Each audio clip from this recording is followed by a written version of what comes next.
नमस्कार, आप देख रहे हैं मनी 9। भारत में इस बार जितनी तेजी से गर्मी बढ़ी है, उतनी तेजी से गेहूं को लेकर सरकार की चिंता भी बढ़ गई है। ये चिंता कितनी बड़ी है, इसे ऐसे समझिए।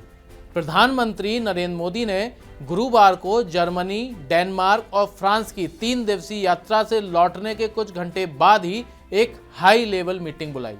इस मीटिंग में गेहूं के उत्पादन, भंडारण और निर्यात की स्थिति पर चर्चा की गई। मार्च अप्रैल महीने में अचानक तापमान बढ़ने से गेहूं की फसल को नुकसान पहुंचा है। ये नुकसान इतना बड़ा है कि भविष्य में इसकी कीमत सबको चुकानी होगी। फसल वर्ष 2020-21 में भारत का गेहूं उत्पादन 10 करोड़ 95 लाख टन था।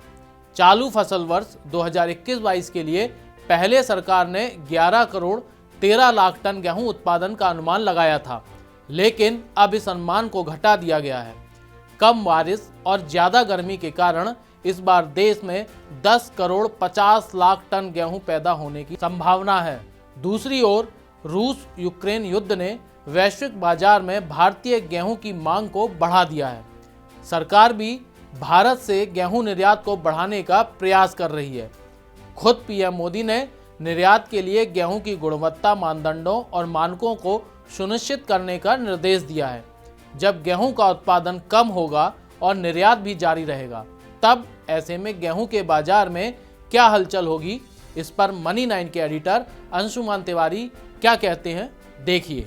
खबर आ रही है कि लोगों को गेहूं का अच्छा पैसा मिल रहा है और ये मांग में ट्रांसलेट होगा नहीं होगा, ये आने वाले दिनों में जो आंकड़े आएंगे कंपनियों के उससे पता चलेगा और जो भी पड़ताल होगी वो आप तक मनी सेंट्रल से पहुंचेगी। लेकिन गेहूं के बाजार से एक खबर और है। इस साल गेहूं के उत्पादन को लेकर पहले जो अनुमान लगाया जा रहा था, अब उसमें बड़ी कटौती की गई है। केंद्रीय खाद्य सचिव सुधांशु पांडे ने बुधवार को बताया कि इस साल गेहूं का उत्पादन अनुमान घटाकर 10.5 करोड़ टन कर दिया गया है। फरवरी में सरकार ने जब पहला अनुमान जारी किया था तो 11.13 करोड़ टन गेहूं पैदा होगा, इसकी उम्मीद लगाई गई थी। लेकिन बारिश में कमी और गर्मी तेजी से बढ़ी, इससे उत्पादकता कम हो गई। सरकार ने केवल उत्पादन का अनुमान नहीं घटाया, सरकार ने जो सरकारी खरीद का लक्ष्य होता है, एमएसपी पे जो खरीद होती है, उसे भी 56% घटा दिया। जी हाँ, 56% घटा दिया है। अब ये 15 सालों में सबसे कम खरीद होगी। पहले जो लक्ष्य था वो 444 लाख टन गेहूं खरीदने का रखा गया था। सर, इससे महंगाई पर कोई असर पड़ेगा? हाँ, 2 चीज़ें इसमें समझना जरूरी है कि सरकार